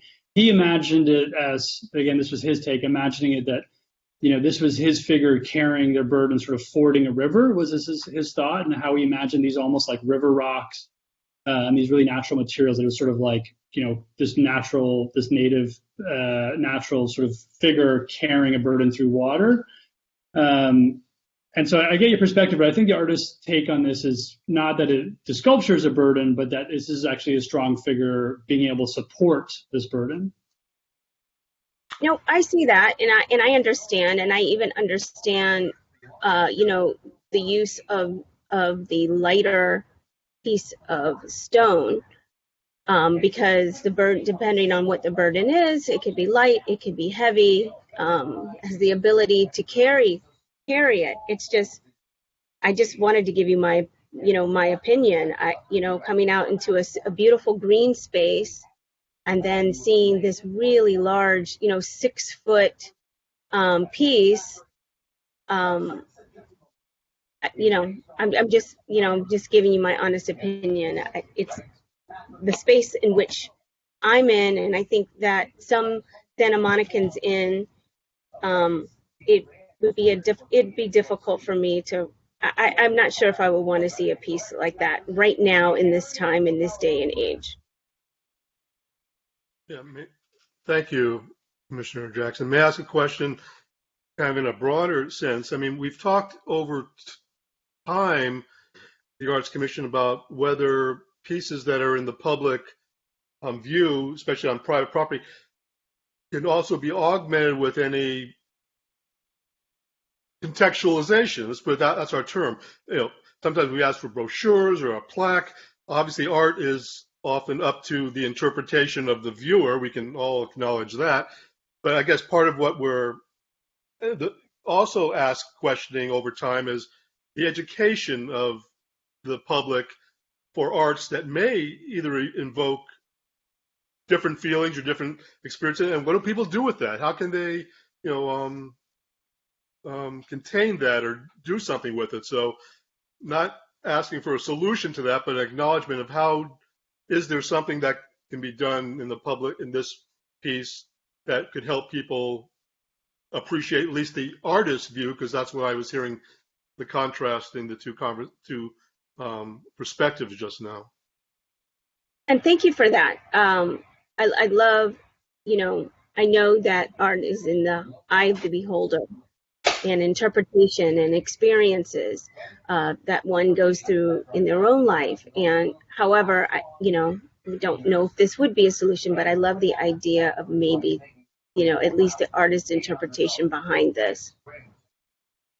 Well, I would definitely say I would expect that there would certainly be part of our planning and expectations is there to be a plaque with basic information. And I think if, you know, it was a request of the Arts Commission that, you know, had a plaque that had a statement from the artist on it, I certainly think that could be accomplished. You know, there's definitely, I think, good landing places for a highly visible plaque. And I'll actually, and again, this is without really thinking about it. But if you look at the view coming through, you know, sort of coming through the courtyard, I mean, certainly a plaque location landing that would be, you know, right next to the sculpture along the wall in the thoroughfare would make a lot of sense. You know, if that was requested to have some background on the art, you know, have an artist statement about the piece, I would imagine that would be, you know, certainly fine. And if I may, let me push it one notch further. So I know, I remember experiencing the public art that was at the complex adjacent to Bergamot, the genetic research company. They had open houses where actually artists were there, and there was like, you know, some conversations. I mean, part of what, and we don't often talk about public art as opportunities for conversation where people can engage, you know, just talking about it, even sharing these two, any number of perspectives that whether the business in your, you know, project may find opportunities to have open houses or invite people to engage in these kinds of conversations. I think there are rich opportunities to, again, help educate and help involve people in expressing their feelings at minimum. That's what I just heard now. And that's, I think, a valid use of art, public art especially. Question? Michael? Yes, please, Laura, thank you. Thank you. Yeah, Yeah, no, I like that, Michael. And another, just to continue this conversation about it, is when I look at the piece and I look at the artist's treatment of burden, it isn't suffocating. What it is this strong material that is able to carry this burden. And I thought that it was rather inspirational, that it was like in these times of burdens, these are natural materials, these are natural things that happen to us. This is part of life, and we carry them and we persist, and we're part of nature, just like nature. That's, you know, so I felt that it was actually appropriate for these times and inspirational. I think that the more the artist's intent is that it's it's a figure supporting the weight, not necessarily being crushed by the weight. Yeah, exactly. You can see that the figure's kind of uplifting. It's not collapsing. Anyway. Other questions or comments? We move forward. Interesting conversation, please. Okay, if I do not. Yeah, This is please. Shannon. Yes. Sorry to interrupt. I would No, just please. like to call on some of the members that haven't spoken. Excellent. Kathleen, Rocio, Jeff. Great, wonderful, thank you. Well, my feeling about, I'm sorry, can I speak? Yes, please, you have the floor. Yes. I mean, my feeling about the sculpture, first of all, I think it's beautiful and appropriate for the space, love the materials. And I think the title burden, it's pretty open interpretation, as you know, as everyone's been saying. And so I kind of echo the sentiments of others that it's, it's kind of an uplifting experience for me. Just this, I think of the old story, you ain't heavy, you're my brother, and the guy carrying the other guy. It's just, everybody has their own viewpoint. So I don't get the sense that people are going to look at it and be depressed or, and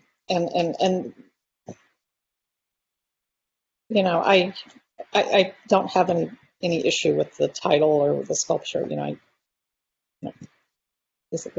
title's actually, so the title's not actually burden. The title's confluence. Oh, sorry. Yeah. Easy. No. Yeah. That's interesting. Jeff or others others who haven't spoken who would like to add to the conversation?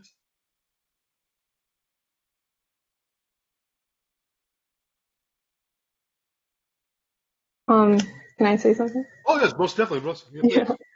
I actually see both sides of the opinions that have been shared.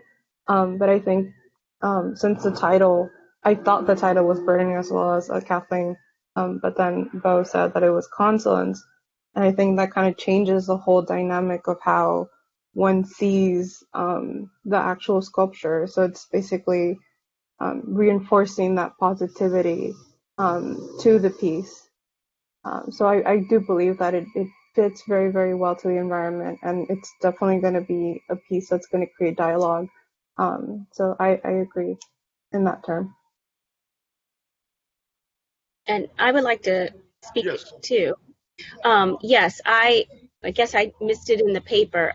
I thought it was burden also, and so now I have a different feel. My energy and emotion towards the piece is a lot different. So thank you for clarifying that. Oh, no, that's probably my fault because I'm trying to get through it quickly. And it is for Rogan, for Mr. Gregory, that his take on it was this is representing a figure carrying a burden. So I think that's probably where it came from. But the title is Confluence is his actual title for the work. Which means coming together, right? Mm-hmm. Cool. No, that's fascinating. Okay.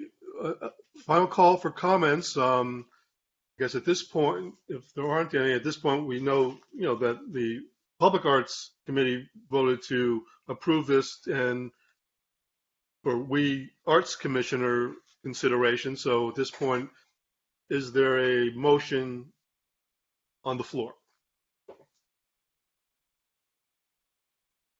I'll move that the Arts Commission accept the recommendation of the Public Art Committee to approve this proposal.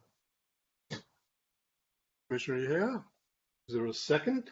I second the motion.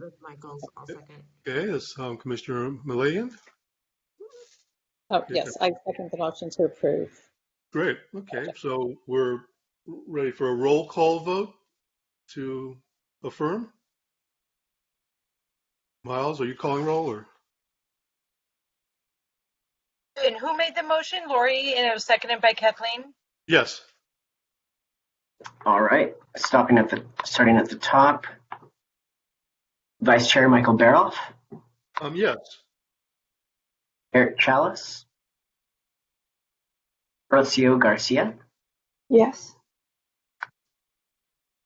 Janine Jackson, Yes. Michael Masucci, Mary Elizabeth Michaels, Yes. Deepa Subramanian, She had to drop off. okay,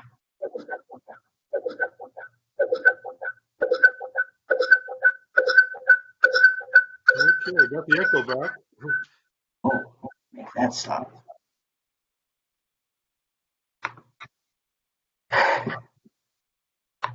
Okay, Jeff Swimmer, Yes. Lori Yahia, I voted. Yes. and Kathleen Zabikian. Yes. Motion passes. Okay, thanks. Sorry, Kathleen, for mispronouncing your name on the presenter side. It shows your name differently, so I was looking at that. Yeah, So. I'm sorry. I yeah. Oh yeah. Okay, so we know who you are. Just wanted to be clear on the concept. Okay, so that passes. Thank you, commissioners, and trust this is good for you, Bo, and your team. Yes, thank you, Bo and everybody. team? Appreciate the feedback and insight. You're Thank you. welcome. Okay, great. All right, moving right along. Our next item of business is discussing the 20. Hearing the Jeff, feedback. can you mute? Jeff? Thank you. He's muted now. I think that's it. Thank you, Jeff. Okay, now we're going to discuss the 2600 Wilshire stained glass artwork discussion. So who'd like to open up the discussion? Great, I will. Thank you. Let me give a little overview. So as many of you were on the commission at the time, there was a lawsuit, and you received updates about this before the meeting, but there was a lawsuit with the property at 2600 Wilshire, and the city settled with the property owner.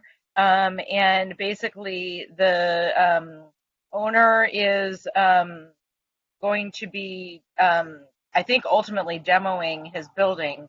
But there are four artworks, 2 sculptures, the mosaic on the front, and then a stained glass wall in the back facing the alley. And the other 3 pieces have gone to Chapman University. And this is the 4th and final piece that they gave us notice. And so like last time, we can find a nonprofit to donate it to or recite it ourselves. Like last time, the city doesn't have this, even more so, the staff or financial resources to recite it or even store it, while we find a local person to gift it to. So we have the developer or the private property owner that he thinks Chapman might be interested in doing this to kind of complete the set and keep them all together. But wanted to bring to you this idea and get any suggestions or ideas that you might have about potential nonprofit recipients of this gift. That would be quite a large investment. So it would be, the artwork would be de-installed and then delivered to whatever the site is. And then from there, whoever the gift recipient is has to cover install, ongoing maintenance, all those kind of things. So wanted to bring. I was going to ask, do you have a sense of the budget for reinstalling this and maintaining it? That anybody ever, just kind of get a ballpark of that cost? Naomi, I'm not sure if we did that. I know for the other, it's very, very expensive. I think for this kind of a project, I think we're in the hundreds of thousands of dollars. Right. But Naomi, do you have any input to add? We didn't get a figure. We did talk about how many crates might be involved and how he was planning to get it out of the building. He's going to take a train from the outside, pull each piece. Right. And I was just asking for us to keep in perspective whoever we may suggest who may want to gift this, that that's what they're going to be facing. Yeah. I mean, just having the space for it alone, Right. you know, for an existing building. So, yes, we wanted to bring this to you, given what happened last time. But just also want to underscore before the discussion, I'll hand it off to Lori because she's done a site visit and she led the conversation during the PAC meeting about this artwork. But just so you know, this is a private artwork in private property. The Arts Commission has no jurisdiction over this piece. So what we're looking for is brainstorms of people that might be interested in receiving this that are nonprofit arts organizations. Lori, anything to add? I'll just add that this piece was originally designed for the bank. The building was a bank, and it was not facing outward. The back of the stained glass window is on the alley. It was designed to be viewed from the inside as people were standing in line for the altar of the teller. And basically it's been covered with a translucent scrim that still lets in the colors and the light through the stained glass window, so you still get a sense of it, but it's blurred by this scrim because they think it was because the store felt that it was just too distracting from the merchandise. So anyway, we looked under the scrim and we could see it, and it is a beautiful piece, but it's, as Shannon said, and Michael and others, it's extremely expensive to move. But they are doing it, and if we could, I think the reason we're really talking about this is because with the mosaic particularly, community members were very upset that we didn't give the community of Santa Monica an opportunity to find a way to keep it here in our city. But William Sheets, who did the mosaics, was probably better known. But she also did great work and was definitely historical. And so the idea is just if we can brainstorm any entity, nonprofit entity that would have the funds or have a location that perhaps some other entity would be interested in sponsoring or anything. And if we do our best to brainstorm and we can't come up with anything and Chapman is interested, that would be a great result. But if anyone does have an idea, it'd be fantastic to hear it. Any foundation or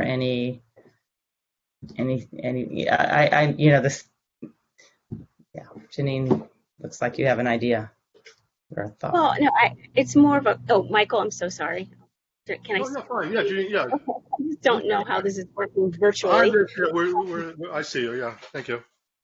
Has anyone considered reaching out to Susan Herzl's? I know she has a gallery online. I think it's called Square Eye Gallery.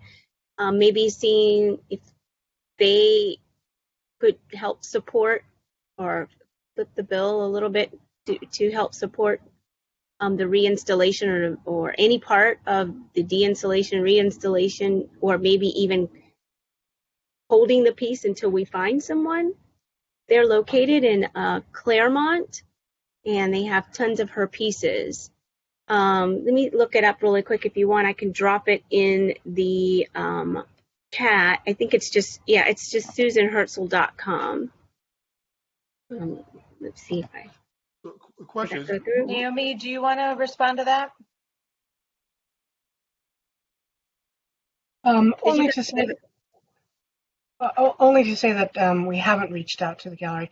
It is a pretty small gallery, and I believe she has passed, so it would be her estate that might be the entity, but we haven't reached out to them.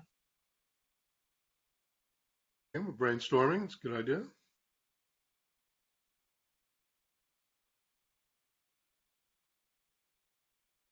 Anyone else have an idea, suggestion?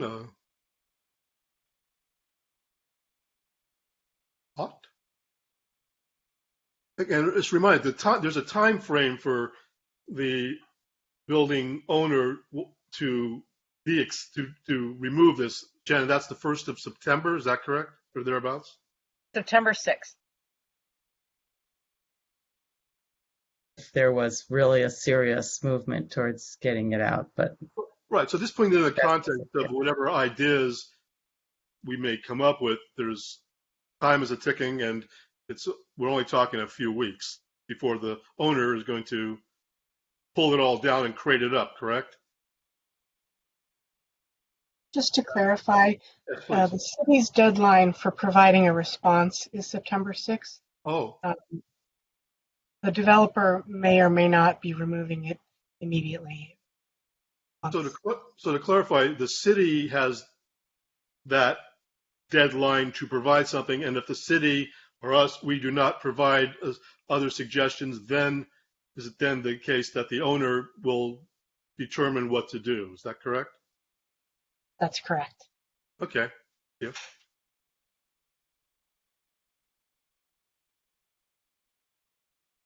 So, well, there's no ideas now. I mean, I assume that if anyone comes up with a idea, can send it off to Naomi. Will you be the recipient of these ideas, Naomi, or? Absolutely. Okay, so we have that. We have a few weeks to sleep on it or come up with an idea, and if I could add very quickly, we also, as noted in the packet we sent, we updated City Council on this, and so they knew that we were bringing this. They know all that we've done to explore options, and they know that we're bringing this to you tonight. And we asked them if they had any suggestions for ideas that we wanted to share with you to get your thoughts on, to email Naomi, and we did not receive any responses. So. Okay, thank you. Okay. I just thought about, I don't know if this is the Annenberg Foundation. Is there, I'm sure everybody's been, a lot of these people have already been approached, but just thinking about the community beach house, I don't even know. That's our office that runs that. Oh. Okay, excuse my ignorance here. No, it's fine. Just, yeah, okay. But that's an interesting idea, the foundation, because they have a lot of facilities.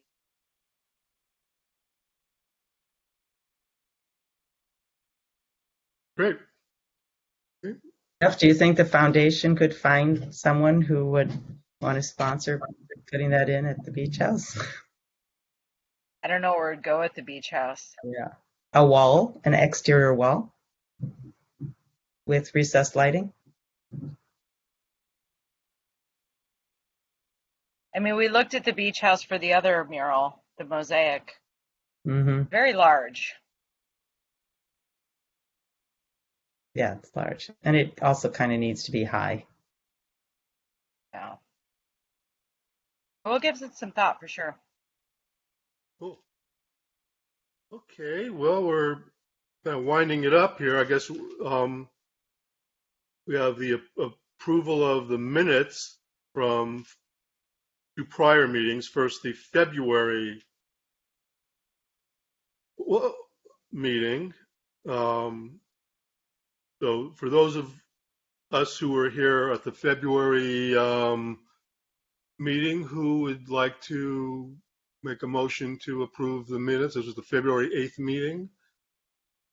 Two people who were not here were Janine and Kathleen. So others who were here care to motion to approve those minutes?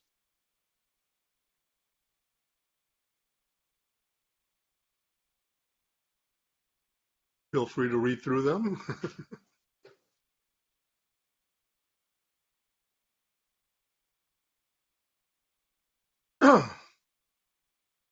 Need a motion. Need a motion. Motion to approve minutes of February 8th. I'm leaving it up to you guys. I move to approve the minutes. Is that Commissioner Swimmer? Jeff, is that you? Yes. Yep. Okay, we have a motion to approve. Do we have a second?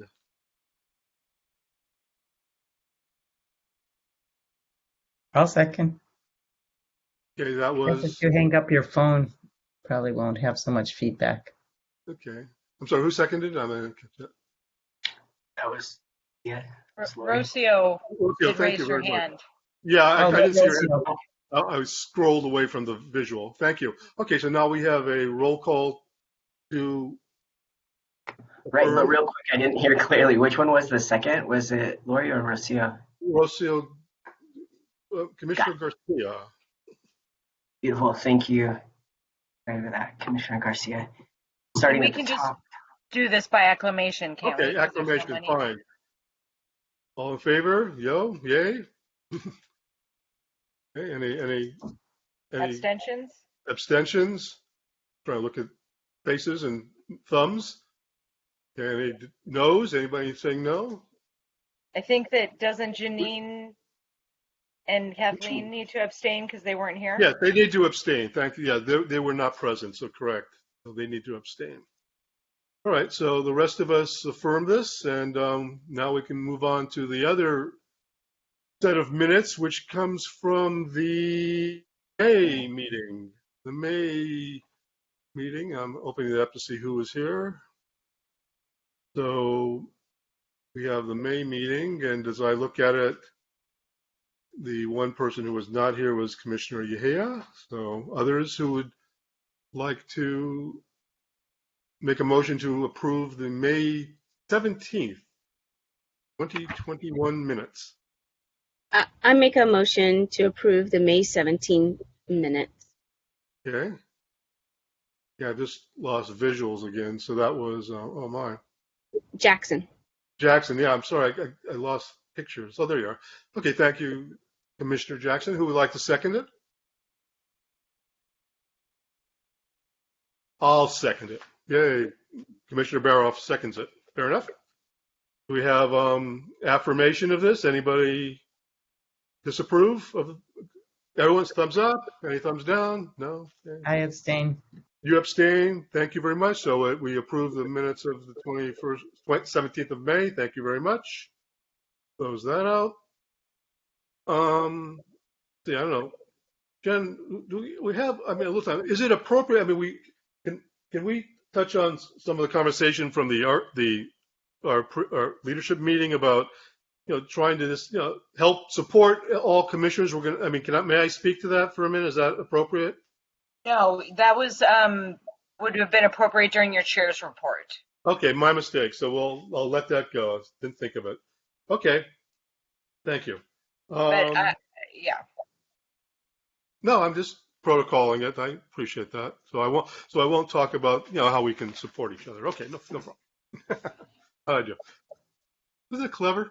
Okay, so to be continued. I guess our next meeting, quarterly meeting. Help me. When are we scheduled again? Looks like it would be November-ish, likely. November-ish. Okay.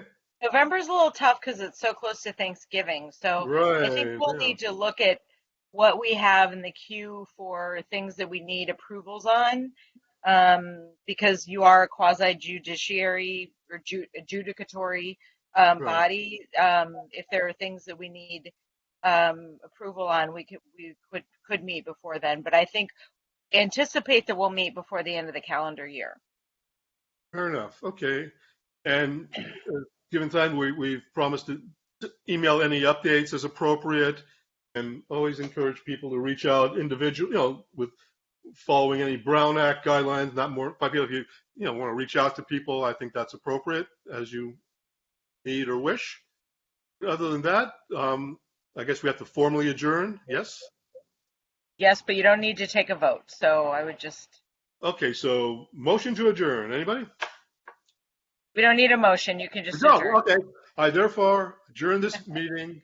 Thank you very much. Yes? Thank you. Enjoy the rest of the evening. Enjoy the week. Be well. Until next time. Bye. Bye-bye. Thanks, everyone. Bye. Bye. Good seeing you all. Thank you. Take Yeah. care. Thank you. Bye-bye.